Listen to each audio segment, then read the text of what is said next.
Escape from Tarkov has always been a game that's scratched a very particular itch in the genre of the first-person shooter. One of the most in-depth and realistic military simulators ever put to screen, it's a title largely credited with pioneering the extraction shooter genre, and both in terms of gameplay and atmosphere, it presents itself very differently to any other similar titles in recent memory. Taking place in the remains of the titular city of Tarkov, located in the fictional region of Norvinsk in western Russia, gameplay in Escape from Tarkov isn't as much about quick and dramatized gunplay as it is precision, patience, and above all else, survival. As you, an ex-private military contractor trapped within the desolated region, works tirelessly to gather supplies, forge bonds with powerful traders and allies, and ultimately work to leave the war-torn streets behind for good.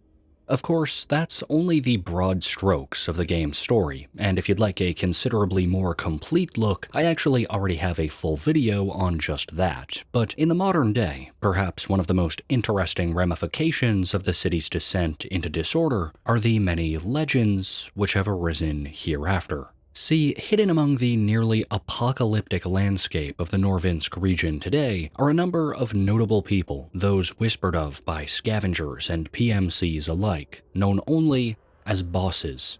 As that title would suggest, these are extremely powerful individuals who have risen to a state of profane prominence in the wastes of the city, and in a region where law no longer exists, these deadly few occupy the very top of the food chain. Anyone who's played Tarkov will know that the bosses are easily some of the most interesting and terrifying encounters in the game. But if you're fortunate enough to survive a bout with one of them, you may find yourself wondering what caused these powerful individuals to become what they are. So today, in preparation for Escape from Tarkov's long-awaited 1.0 release later this year, I thought it fitting to take a look at each of these bosses in a bit more depth, in order to prepare ourselves for the battle to come. In this video, we're going to explore each and every one of Tarkov's deadliest characters, getting a feel for who they are, who they were prior to the destruction of the city, and of course, delve into some of the unsolved mysteries of these most enigmatic denizens of Norvinsk.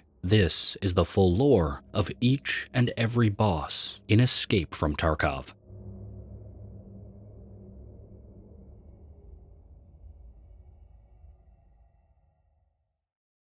But before we discuss how to defend yourself against the hostile forces in-game, let's first talk about how you can defend your online privacy thanks to today's sponsor, ExpressVPN. As many of you may know, whenever you access the internet, your data changes hands many times, and often in ways that you might not be fully aware of. It's like having a digital sniper pinned to your back, but that's where ExpressVPN can supply you with cover, by allowing you to mask your IP address through an encrypted tunnel, meaning your data is indiscernible to virtual onlookers and middlemen. From the standpoint of security, the benefits of a VPN are obvious. Your traffic is harder to track, preventing anyone, including your own internet service provider, from harvesting and potentially even selling that data to third parties. But what's more is that you can rest assured that ExpressVPN isn't snooping on you either, since their servers are physically incapable of storing user data, meaning that whether you're surfing on desktop or mobile, one subscription unlocks maximum peace of mind on up to 6 devices simultaneously. Aside from security though, I've personally found a great amount of value in ExpressVPN's ability to unlock regional content on subscription services such as Netflix and HBO Max. For example, one of my personal favorite movies happens to be Goodfellas, and although it's not on Netflix here in the States, simply by switching my location to Germany, for example, I can go ahead and give it a watch anytime I want. So if all of that sounds interesting to you, then feel free to check out my link in the description and find out how you could earn up to 4 months of ExpressVPN for free at expressvpn.com/Everberon. That's expressvpn.com/EVERBERON to start taking back control of your online privacy today.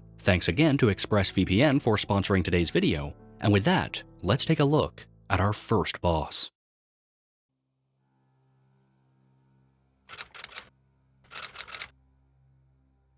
Without a doubt, the Azure Coast Health Resort is one of the most storied areas in the entirety of Tarkov. Shortly after Terra Group began operating in Norvinsk, the resort became one of their closest partners, and prior to the evacuation of the city, it would serve as a secret base of operations for a number of Terra Group-affiliated staff, whilst all of the conglomerate's more overt facilities were being evacuated and held under investigation. It's known that of the staff operating here, many were lab workers and techs associated with the subsidiary organization Terra Group Labs, tasked with conducting research and developing unique compounds for the company. But in the weeks following the outbreak of war, most or all of these researchers were shuttled away in secret by USAC operatives, all that is, except for Sanitar.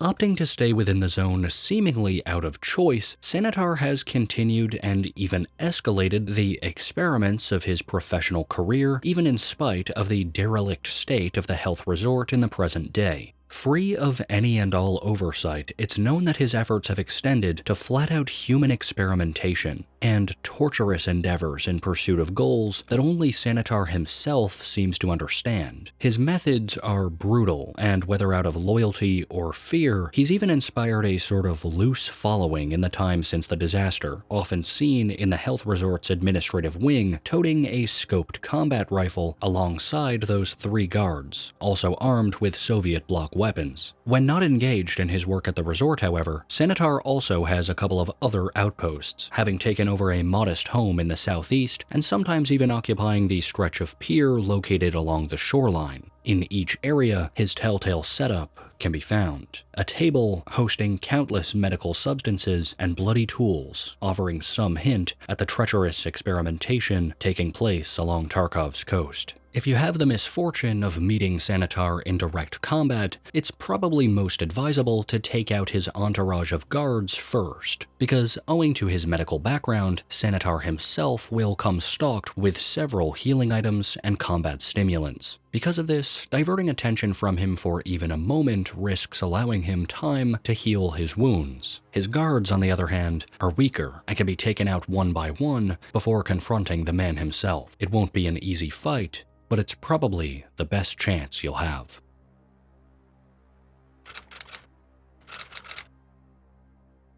In most cases, following Tarkov's descent into a state of chaos, the average citizen's state of living would drastically deteriorate, whereas those already involved in illicit trade or business would see their power flourish, often considerably. But Reshala is a rare case, someone who, for all intents and purposes, doesn't seem to have experienced much growth or decline following the deterioration of the region. As revealed in the Escape from Tarkov live-action series Chronicles of Zryachiy, Reshala's gang, better known as the Zavodskoys, were involved in illicit activity well before the onset of lawlessness in Norvinsk. According to Zryachiy's own account, both Reshala and the gang he controlled were a cut above the average street criminal, with engagements in arms smuggling operations and even armed confrontation with police among their list of escapades. So it ought to come as no surprise that in the modern day, little has changed, that is, except for the Zavodskoy gang's territory. Now taking up residence on customs, Reshala has been known to occupy various areas across the map, from dorms to the new gas station to what is perhaps his most impressive location, the Scav outpost, colloquially known as Fortress, a massive, half-constructed building loaded with artillery, supplies, and even an extraction point. Wherever they can be found, Reshala's gang always arms themselves with rifles, pistols, and carbines, while the man himself, if he's not carrying similar weaponry, has been known to possess an ornate golden TT-33 pistol, the likes of which is almost wholly unique even in a place such as Tarkov. This object, as well as the head of Reshala himself, has been long sought after by the traitor Jaeger, who offers us no less than 4 separate missions revolving around the killing of the gang leader, his associates, or the acquisition of his signature weapon. While it's worth noting that Jaeger has it out for pretty much all of the bosses in Tarkov, it seems he's especially intent on bringing Reshala in, and it's not entirely clear why, but evidently his gang's brutal methods even prior to the fall of the city seem to have something to do with it. The thing about Reshala, though, is that in spite of his admittedly successful attempts to surround himself with powerful bodyguards, beneath the buzzed hair and grimy leather jacket is a man who could only be described as a coward. When confronted by a PMC in open combat, Reshala will rarely fight unless cornered or extremely confident in his ability to win, instead often opting to turn tail and flee the scene. leaving his gang to do the dirty work for him. It's in this way especially that Reshala demonstrates the true consistency of his character. In spite of his new strongholds and new recruits, he still hasn't managed to shake the sensibilities of a lowly thug, one whose artifice of toughness is quick to evaporate when met with even the slightest measure of resistance.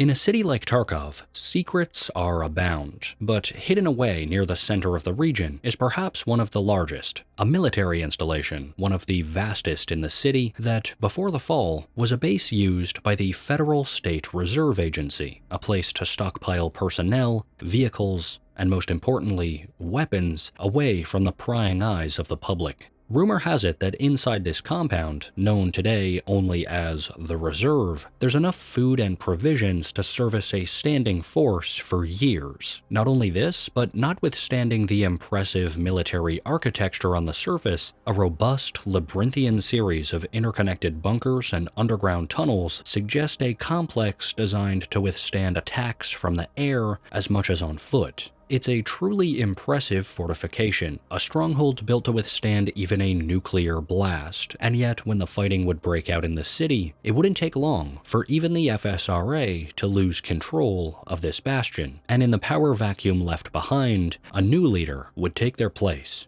Not much is known about Glukhar directly, but there are a few things we can infer about him based merely on his presence and appearance. One look at the man tells you that he undeniably possesses a military background, perhaps even serving on the reserve itself prior to the destruction of the city. Specifically, it's rumored that he once held the role of a petty officer, or occupied some other non-commissioned position, and although this has never been outright confirmed, what we can reasonably infer is extensive experience taking and holding territory, a skill which he now enforces over what is effectively the entire area of the reserve, with a small team of men wielding all manner of high-class Kalashnikovs, light machine guns, and on some occasions, even the occasional M4, likely lifted off fallen USEC and Western operatives. These weapons nicely complement the loadout of Glukhar himself, often seen wielding one of several assault rifles or submachine guns, but perhaps the most terrifying implement in his collection is the notorious Springfield Armory M1A, a long-range rifle often seen kitted to the teeth, thus only bolstering the power of this already devastating marksman. Even with the firepower he commands, though, the biggest mystery concerning Glukhar in the modern day is just how he came to control the reserve in the first place. It's an area for which not a lot of detail exists, though one may speculate that equipment from none other than Terra Group Labs may have had something to do with it. In a clipping from Ogni Tarkova, or the Lights of Tarkov newspaper, it's revealed that sometime prior to the descent of the city into lawlessness, one of Terra Group's secret labs, which lay just outside the city limits, was one day miraculously exposed and cordoned off by military men without insignia. From there, they would commence removing many boxes and barrels of equipment from the site, all apparently without the express permission of authorities. The leader of this group, as it's rumored at least, was of course Glukhar himself, who, it seems, was never caught or questioned in any official capacity. Whether or not him and his men were affiliated with Terra Group at the time is unknown, but I tend to doubt it myself, simply because of his name, which is directly mentioned in the article, and, in this context, definitely seems like a way of mocking investigators. In Russian, the word Glukhar directly translates to woodfowl, which just so happens to be a slang term among Russian police to refer to an unsolved case. So, for the native English speakers out there, that would be like a person wanted for questioning evading the police while going under the name Mr. Cold Case. It's not exactly subtle, and if it's not a slight, I'm not sure what is. Because of this, it would stand to reason that perhaps owing to Russian intelligence they may have had access to given their positions, the men simply broke into the lab and made off with whatever goods, materials, or weapons they desired under the guise of official business. It's impossible to confirm this for sure, but it just goes to show how careful and intelligent an adversary Glukhar truly is.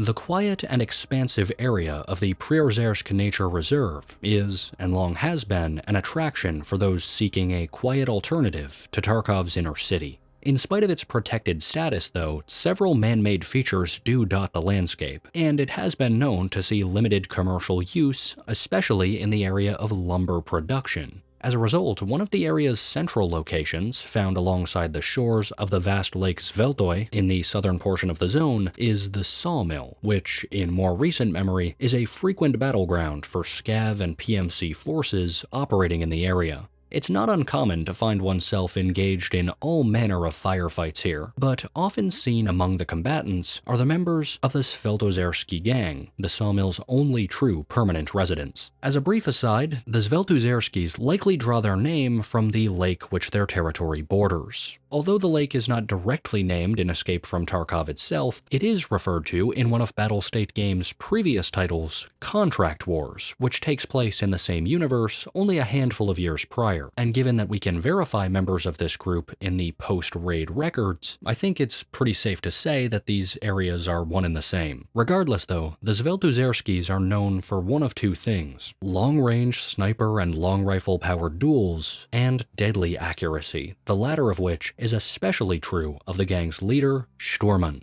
Dressed in his signature grayish-brown parka, his face covered with a balaclava regardless of the season, much like Reshala, the other gang leader boss we've talked about so far, Shturman is nearly always accompanied by at least 2 guards, and if engaged at close range, he can sometimes be seen running away just like his contemporary. But unlike Reshala, Shturman is far from cowardly. While it may look like fleeing, what he's actually doing is repositioning himself, opting to engage PMCs at a longer range where he has a much better chance and a much higher level of skill, often carrying a long rifle to support this proclivity. In Russian, Shturman translates to navigator, which in this case is something of a difficult title to interpret. Perhaps it alludes to a portion of the character's backstory that we aren't as of yet familiar with, or perhaps it's a clever allusion to his love for scoped weapons, which, being held up to the eye, might bring to mind a navigator's spyglass. The truth behind the title, if there is any significance at all, remains unknown.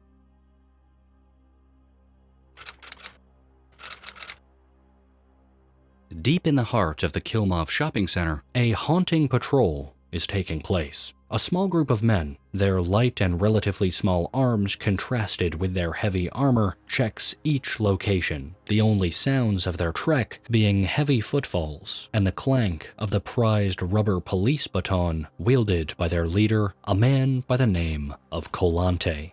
Kollontay is a character who, well before the disaster in Norvinsk, was known to have a serious taste for violence. The evidence we have suggests that he was once a member of the Russian Ministry of Internal Affairs, and it wouldn't take long for this power to go to his head. As stated by Jaeger at the start of the mission The Huntsman's Path, Crooked Cop, quote, "He's been nothing but trouble in peacetime, and he's even more so now." Rumor has it that during his time on the force, Kollontay would exercise every opportunity to enforce torture in interrogations, with his favorite implement for carrying out these beatings being none other than his standard-issue baton as referenced before. It's a tendency that's stuck around well after the fall of civilized life in the region, with Kollontay and his small group of lackeys, even now, spending their time patrolling a small self-appointed territory and doling out beatings to anyone they find along their path. To allude to his law enforcement background, one of Kollontay's favorite spots is none other than the MVD Police Academy, located on the eastern side of the city. It's here where he can most often be found, punishing fiercely any PMCs who dare step inside. At range, he'll engage the enemy just the same as anyone else, firing alongside his men with an automatic rifle or submachine gun. But if his prey manages to get too close, he instead has been known to holster his weapon and pull out that dreaded baton. In this state, a PMC's weapon will forcibly jam due to fear, and they'll be forced to confront the man with their own melee capabilities, resulting in a fight that is almost assuredly lost. For all his cruelty though, Kollontay does have one hard and fast loyalty, an ally both powerful and familial, who also just so happens to be our next target.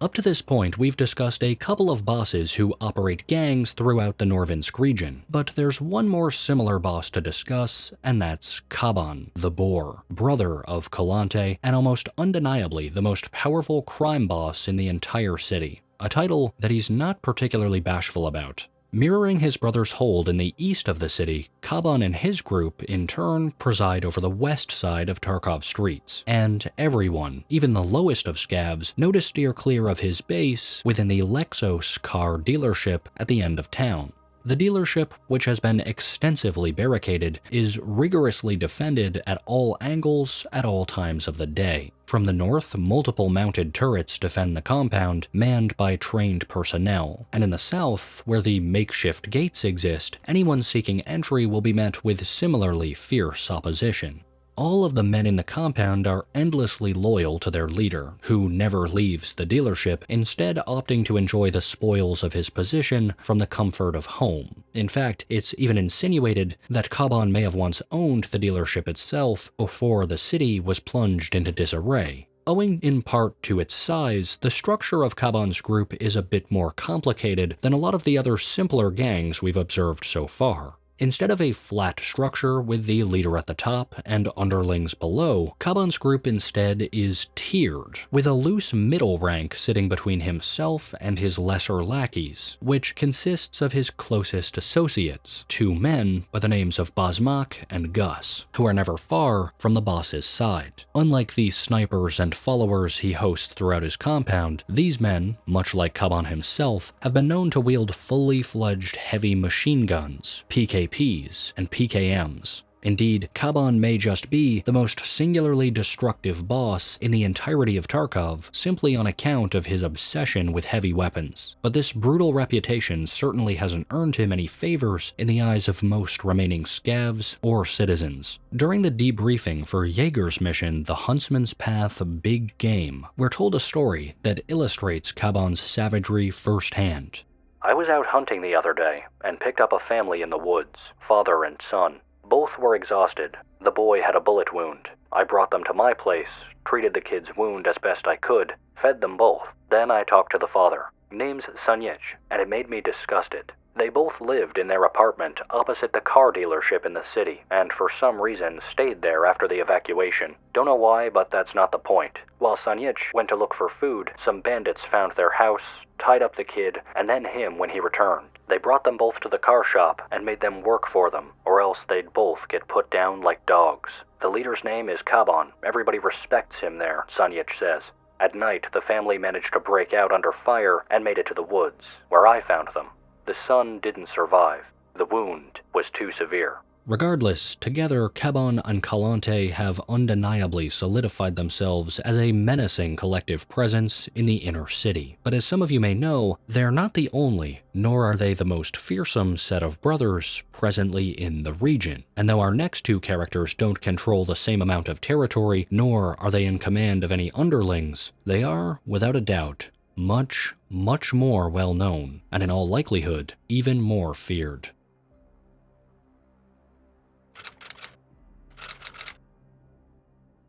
Killa and Tagilla are a fairly unique case among the roster of the Tarkov bosses. In spite of their close association, they don't occupy similar territory, and in truth, these two are really a case where their story alone precedes them, because the fact of the matter is that most of you probably already know the legend behind this infamous pair. In their youth, both Killa and Tagilla were relatively average men, working at the renowned Chemical Plant 16, known today as the site of the map Factory, right up through the acquisition of the company by Terra Group sometime prior to the events of the game. Shortly after the change in ownership, though, the chemical plant would begin almost exclusively manufacturing a proprietary Terra Group substance known only as Blue Ice, a compound which can still be found in abundance around the domain and on many other maps such as customs, despite the fact that very little information about it actually exists. Now, it's hard to say for sure just how long each of the brothers actually worked at the factory during the production of this substance, but we do know that the older of the siblings, Killa, had apparently attained some level of fame as an athlete prior to the ruin of Tarkov, so one might assume that he may have taken on reduced hours or even cut his factory shifts altogether by the time war would finally arrive in the city. As for Tagilla, however, things seem to have played out a bit differently. Much like the factory that he haunts even to this day, it's safe to say that Tagilla stands as a husk of his former self. Not physically, mind you, he's a muscular and imposing figure with his many hundreds or thousands of hours of manual labor more than evident in his physique, but by the same token, one has to wonder if such prolonged exposure to the mysterious blue ice may have done something to the man's mind. Tagilla never speaks, his vocalizations instead taking the form of a wild and animalistic yell echoing forth from beneath his custom welder's helmet whenever he spots a new visitor in his domain. Those who are lucky may first be alerted to his presence through his telltale breathing, ragged and heavy as if belabored, which mercifully can be used to deduce his location for those who are paying attention. For those who have the misfortune of finding themselves face to face with him though, a slug from an automatic shotgun or a round from a rifle is an almost assured parting gift. But those who are brought down in this fashion should consider themselves lucky, because much like Kollontay and his rubber baton, those who find themselves in close enough proximity will quickly learn the hard way why it is that Tagilla always totes around that menacing sledgehammer. And then there's Killa. Being the eldest brother, it's probably not all too surprising that Killa is undeniably the more powerful of the two. As mentioned previously, whether due to a relative lack of chemical exposure when compared to his younger brother, or simply through sheer fortune, Killa doesn't give off the same impression of insanity as his kin. But if anything, this makes him a far more refined and ruthless adversary. Taking up residence in the Ultra Shopping Mall, the structure which today constitutes the map of Interchange, Killa, much like his brother, seems to have gone to great lengths to establish a costume of sorts, one which pays homage to his former identity as a sportsman, incorporating a full Adidas-style tracksuit, as well as a custom-painted Mosca helmet and faceplate to match. His armor, though relatively light, is incredibly durable, and just like his younger kin, Killa's reason for killing remains largely unknown, though terrifyingly, since Jaeger suggests that his attacks are indiscriminate, one has to wonder if he simply does it for sport. It's hard to deny that together Killa and Tagilla are easily two of Tarkov's most recognizable characters, even occasionally appearing as combatants in Tarkov's iconic underground arena scene as shown in Chronicles of Zryachiy. They're as iconic as they are brutal, but there is another group of bosses that may come close to dethroning them.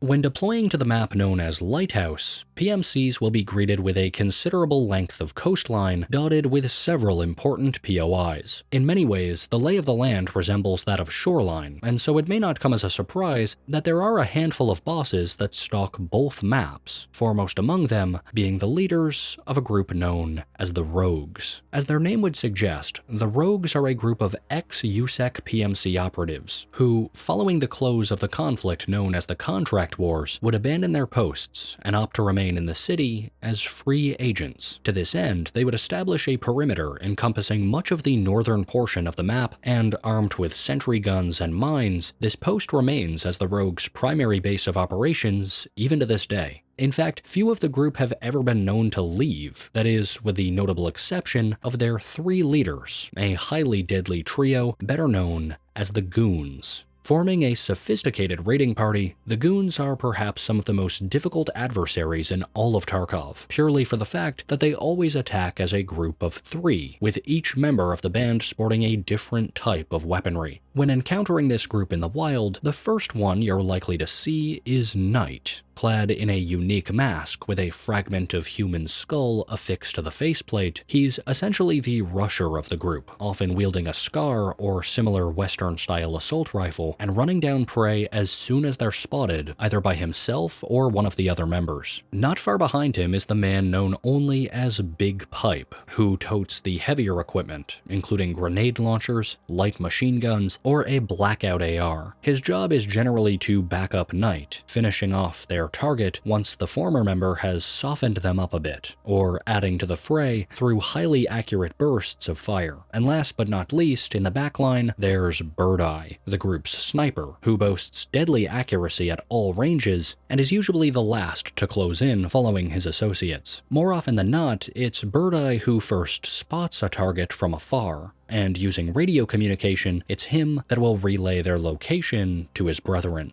Aside from their characteristically diverse set of firepower, the goons are primarily known for their relentless pursuit of anyone they deem a worthy target. They've been known to track PMCs over miles of territory from one end of a map to the next, far beyond the range of most other normal bosses, and largely in contrast to the rest of the rogues. Owing to their former status as USEC PMCs, however, there's actually a good bit of info we can dig up about some of the members. Given this context, both the characters Big Pipe and Birdeye have aspects of their design that may hint at their former designations and/or heritage. Birdeye, by his very nature, has obviously attended some form of sniper school, but moreover he's also been known to assign names to many of his arms, two of which allude to Native American Apache tribes, and combined with his apparel, it's not a stretch to infer that the man may actually have Apache heritage himself. Big Pipe, on the other hand, seems likely to have been a part of the Navy SEALs, and the evidence that supports this idea can be seen on his left arm, where he sports a bone frog tattoo, a sort of unofficial SEAL symbol which isn't uncommon amongst current and former members. That just leaves Knight. And truth be told, there just isn't a lot we know about this guy. The only thing we can say for sure comes as a result of the description of his Death Knight mask, which implicates him as both the leader and founder of his present group. Aside from that, the rest of his story and the story of the rest of the goons remains unknown.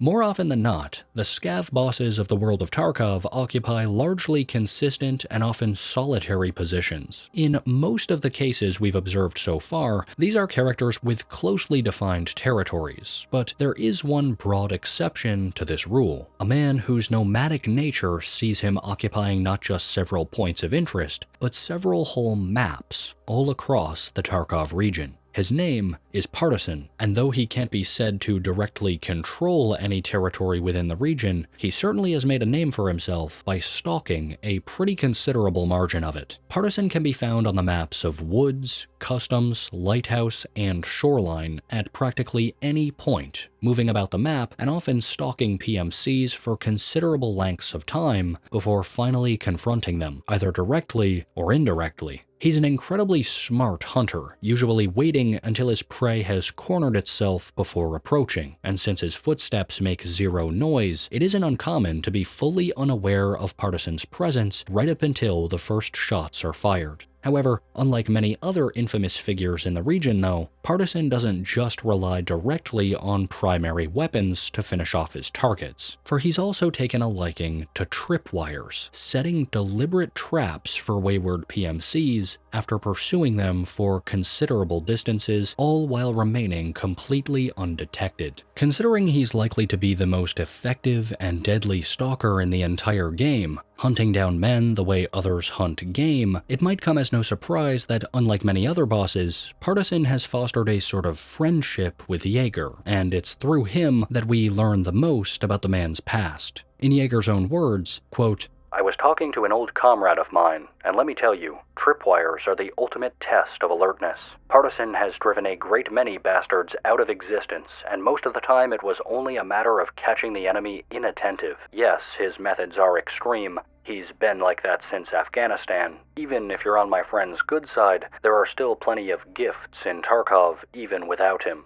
Between the traps, his completely noiseless gait, and the fact that he has to be expected virtually everywhere on nearly half of Tarkov's playable zones, Partisan is in extreme danger, and proves that amidst the savagery of the zone, simply looking over one's shoulder can be everything. After all, if he wants to, this prolific trapper could be hard on your heels right now without you ever being any the wiser.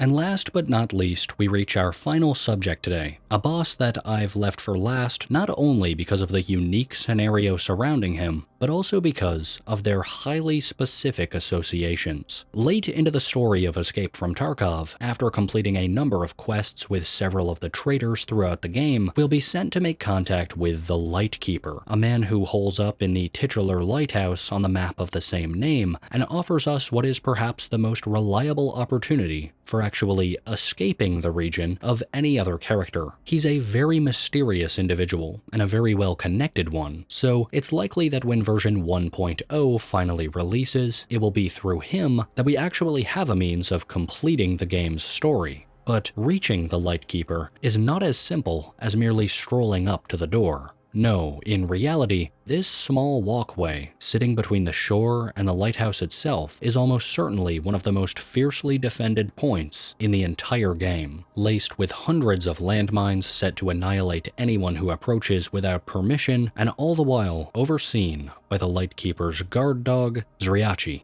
Without a doubt, the most devastating and prolific sniper in all of Tarkov. Dressed in a ghillie suit and custom-painted face mask, Zryachiy is very different from almost any other enemy we've seen today. For one thing, unlike every other encounter, which only has a chance to spawn in a given run, Zryachiy is a constant presence, hidden among the trees on the left-hand side of the lighthouse, just waiting patiently for any who dare come near. Newer players may not even suspect him at all. He's silent and almost impossible to see from the shore unless pointed out and viewed through the lens of a highly precise sniper scope. Most terrifyingly though, is that whenever one does manage to catch a glimpse of Zryachiy, he is almost guaranteed to be staring directly back. Without exception, by the time you've seen him, Zryachiy has already seen you. Even his name alludes to this, loosely translating as the one who sees, and even in the few images of him we have, there's undeniably a mysterious quality about his eyes, which is not fully understood. In universe, rumors about his sight are conflicting, but the most common theory is that Zryachiy might employ a specialized type of eye drop to enhance his vision at night, but that in turn give his pupils a sort of opalescent quality not dissimilar to the lenses in the eye of a cat. It's hard to say whether or not this is true, and the same can be said of virtually any other aspect of Zryachiy's purported background. Some say before arriving in Tarkov, he saw conflict in Africa and the Middle East, but these accounts are similarly impossible to verify. What we do know, though, is that he's friendly with the cultists, perhaps lending even more credence to his wholly mysterious nature. There's something almost incredible about his presence. Unlike any other enemy in the game, he's disciplined, calculated, and doesn't fire upon first sight. If you don't approach the lighthouse, he won't bother with you at all, merely watching, waiting, alongside his two followers, patiently protecting one of the most important men in Tarkov, just as much through fear as through force. Perhaps when the end of Tarkov's story is unlocked in version 1.0, we'll learn more about this most mysterious of the city's denizens, but I for one hope that we don't. Some things are better left in secret, and I think Zryachiy's origins are certainly one of them. And that pretty much brings us to the end of our boss dossier. And at the end of the day, I hope this video helped you to attain a better understanding of the types of forces that exist in Tarkov City. Once again, if you'd like to see a more rounded overview of the lore of this game, then I'll have my other timeline video linked in the top right. But aside from that, I look forward to seeing you at the 1.0 release. Until we meet again on the battlefield, hopefully as friends rather than foes, thanks for watching today. This is Everberon. I'll see you again soon, and have a good one.